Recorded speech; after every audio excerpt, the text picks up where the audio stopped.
All right, guys. Hey, thanks for joining me today. It is true, bought our very first round baler for the farm. I kind of pretty sitting there. We'll run it on the 4640, and so I got to get the shaft converted and the drive line set up for 1000 PTO, which is no big deal. You change the yoke on the shaft and you flip the gearbox over. Boom, 1000 RPM. I got the monitor mounted. I just got to make a harness inside for power, and then we should be able to go. So this baler is kind of cool. So the A behind the number there, so it's a 4x6 bale. I got to install the silage kit, and I got to install the softcore kit. But the A is kind of cool here. We'll spin you around here. We'll do a walk around. So the A means automatic. So the baler carries its own hydraulic system.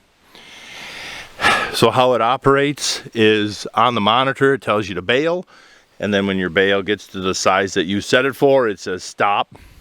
It runs the net wrap like any other baler, but then it cycles the gate for you and then pushes out the kicker, the push bar to hold the bale away.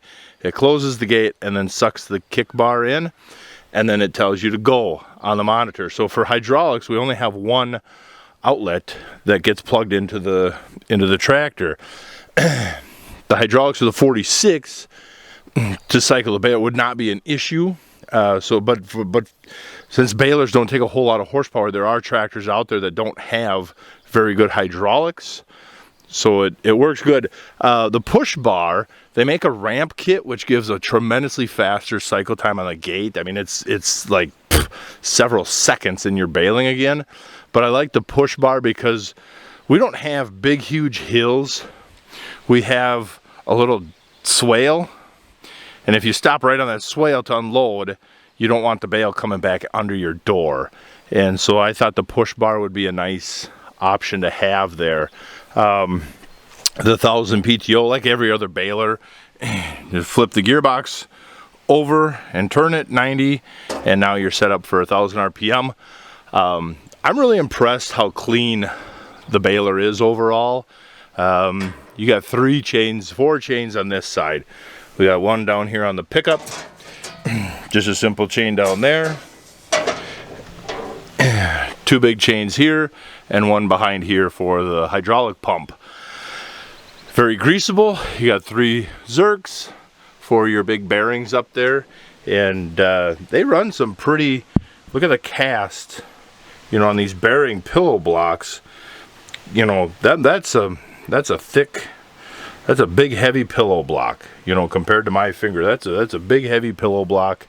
They run a declutch system because they feel, Heston thinks they can get a lot longer belt life by keeping the belts under tension and stopping the belts from turning when you cycle the gate. Now when the gate is starting to shut, you can have them kick on at 75% closed to eliminate any dust buildup inside, or you can wait till the gate latches and then it kicks on. Dual hydraulics instead of springs for bale tension. And then another grease bank out here for the kicker bushings up there. I'm kind of impressed. The funnest part was the torsion axle. So it has torsion. Look at the cast on there. I mean, that's a couple inches thick of a big hunk of iron. I pulled this thing 200 miles at 50 miles an hour behind the mighty Ram, and it pulled back there like a dream. No bouncing, clanging, banging, nothing. It pulled like a dream. Net wrap is very simple. Simply pull out your load bar, set your net wrap on, and then flip it over, and then you just tuck the wrap in here. And this one is set up for edge wrap, so this is a 51-inch demo roll that they give you. So it is set up for the edge wrap, and then you can carry a spare up here, and then this flips back over, and that's your anti-spool, like on your fishing rod. I had my hand trying to do it one hand. I had my hand in wrong. But yeah. So this side is, we've got our hydraulic control side. Here here's where you set your pressure for your how tight you want your bales. Again, look at the beef. I am very impressed at the heft that they put in here. I do have a soft core kit to put in. They've got the harness already here, so that's in a spare. So he will just come over, plug into the coil, and then in the monitor, you just tell it how much of a soft core you want, and it automatically drops the pressure until that size is reached, and then it goes back to full system pressure or where you have the system pressure set. This side is the same way. You got the 3 Zerks, and I like it. I like it. The other thing, Dad, so we both have rebuilt a lot of John Deere pickups over the years, and I like it because they run a camless pickup. It's a very low profile, and it's a 5-bar instead of 4-bar, and you got that big heavy feeding rotor back in there. I wasn't sure which wind guard to go with. I have not ran enough round bales to tell you that, and so I just went with the standard wind guard. They make a full hood with a roller wind guard. I would think for your short crops or different tough conditions maybe, but for the heft of the windrows that we're going to be picking up, this one might just work just fine. If not, we can always change it. You know, it's a round baler. You just add the field accessory that you need to work for that day. Yeah, so we gotta get the U-joint changed, gearbox changed. I gotta build a power harness for the 46 and get the soft core kit and the silage kit put in for wet bales. That's the other nice thing, is this baler is made to be doing wet bales, and so I like that. I like that. So that's enough yammering. That's enough yammering. Let's get to work.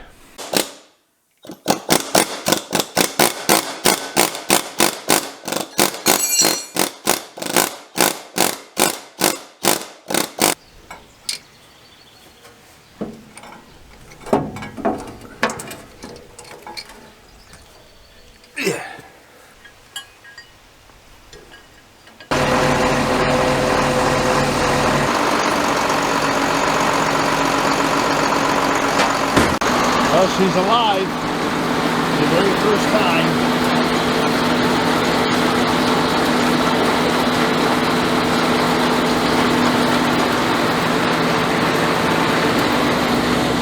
Dad and I were looking at, one thing we like, the net wrap seals off the back, but they've got a pad here so leaves can't drop out the bottom of the baler.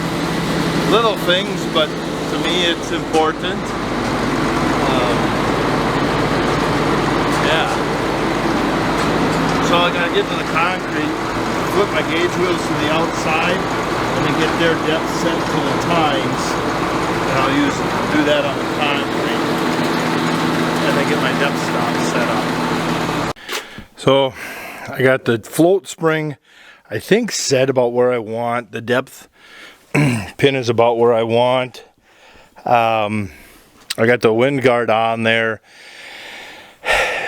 The wheels, so it's down against that depth stop, and the wheels are just kind of sort of touching, sort of not touching with the tine that little bit off the ground.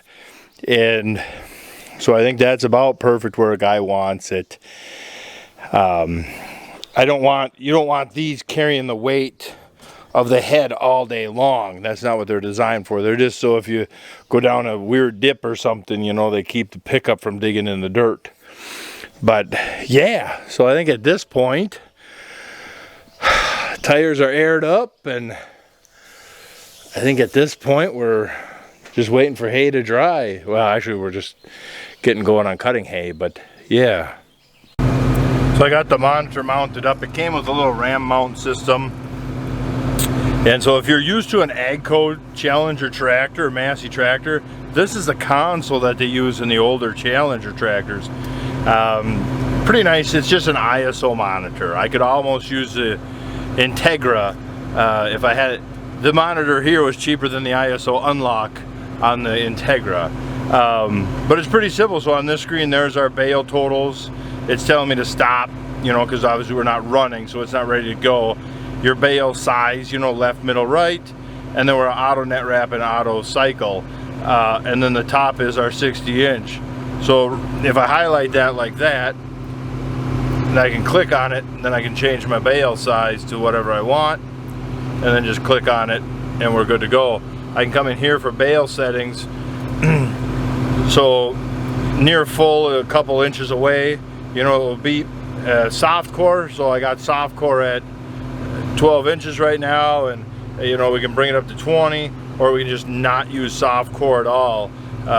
For these first couple bales, I thought run a 20-inch soft core just to kind of break it in. And then there's another page we can go to.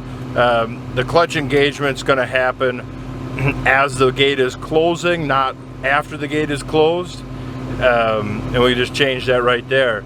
So right there would be when the gate is closed, it'll kick the belt back on, or right there is as the gate is closing, and then your drive beep. And so pretty basic. I mean, it's a baler, it's not a whole lot of in-depth, but here's where you change your number of wraps, you know, 2.5, whatever. So I thought 2.5 would be a good starting point. And then the tail delay, so depending on what you're baling and what you're using, the tail might end up at the wrong spot. So if you're using a ramp where the bale can roll away and want to unroll, well, then you can just change your delay to get the tail wrap towards the top or front, so as it comes out, it rolls over that tail as much as possible. That one to me is irrelevant, I guess, for right now. But that's kind of just the manual. I can hit manual, so that's where you can run the wrap, you can cut the wrap, you can open the gate, close the gate, use the kick bar, and bring the kick bar back. And so, yeah, and then wrench, you know, just service stuff. You check all your voltage and stuff for sensors, you know, and that kind of thing. Pretty basic, but let's get that pickup set.